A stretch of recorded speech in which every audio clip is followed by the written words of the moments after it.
এর সাথে চুল কম ছিল, চুল কাটতে নাপিতের খুব অসুবিধা হতো। গেলে যখন দেখে যে চুল কাটতে অসুবিধা হয়, নাপিত একটা প্রশ্ন করতো, স্যার ইলেকশন দিবেন কবে? এটা শুনলেই তার চুল খাড়া হয়ে যেত, তখন সে আরামে চুল কাটতে পারতো। এই ছোটোখাটো থেকে একই অবস্থা, ইলেকশনের কথা বললেই তাদের চুল খাড়া হয়ে যায়। বা ইলেকশন কি কোনো অন্যায় কাজ, অপকর্ম? গত 16-17 বছর আমরা জীবন দিয়েছি, বারবার জেলে গিয়েছি। আমি ক্ষুদ্র মানুষ, এখানে আলালের তো কয়েকশো মামলা, সালাম, ফজলু, এদের সবারই অসংখ্য মামলা। আমিও 5 বার জেলে গিয়েছি। আমরা তো অনেক ত্যাগ স্বীকার করেছি, সাজা পেয়েছি। সর্বশেষে যাওয়ার আগে আমাকে 2 বছরের সাজা দিয়ে গেল। আমি নাকি জনতা ব্যাংকের বাস পুড়িয়েছি। 34 বছর আগে এই ব্যাংকের চেয়ারম্যান ছিলাম আমি তাদের বাস পোড়াতে গিয়েছি, সাজা একটা দিয়ে গিয়েছে। যাই হোক, কষ্ট লাগে অনেক। এত ত্যাগ তিতিক্ষার বিনিময়ে আমরা অন্যের কৃতিত্ব সম্মান করি। বিশেষ করে শহীদ আবু সাইদ, তিনি তো চিরকালের হিরো বাংলাদেশের।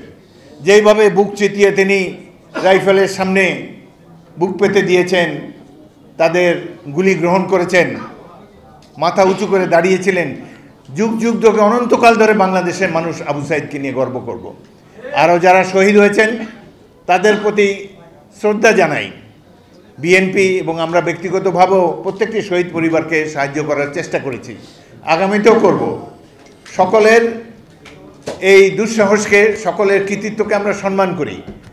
ক্যামেরায় ওয়াও, স্টাইল দেখাও, Xenon X21 পারলে ঠেকাও। এই যে 1.5 মাসের যে সংগ্রাম, শেখ হাসিনার দুঃশাসনের বিরুদ্ধে যে সংগ্রাম, এই সংগ্রামে বিএনপির 422 জন শহীদ হয়েছে। টোটাল সৈনিকের সংখ্যা 1000-এর কিছু বেশি, 422 জনই বিএনপির সদস্য ছিল।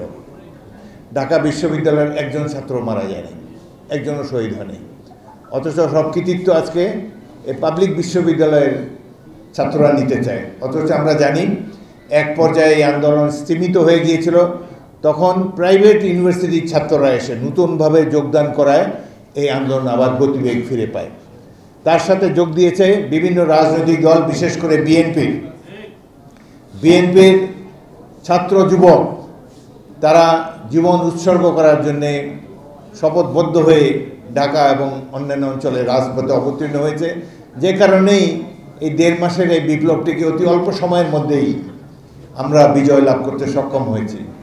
আমার আগে আরেকজন বক্তা বলেছেন যে আল্লাহরও একটি রহমতের মধ্যে ছিল। এত অপমান, এত দুঃশাসন, এত লুটপাটের পর যেহেতু অনেক শক্তিশালী কোয়ার্টার প্রতিবেশী রাষ্ট্র তাদের সাহায্যে সহযোগিতায় ছিল, এই সময় আল্লাহর সাহায্য আমাদের জন্য অত্যন্ত অপরিহার্য ছিল।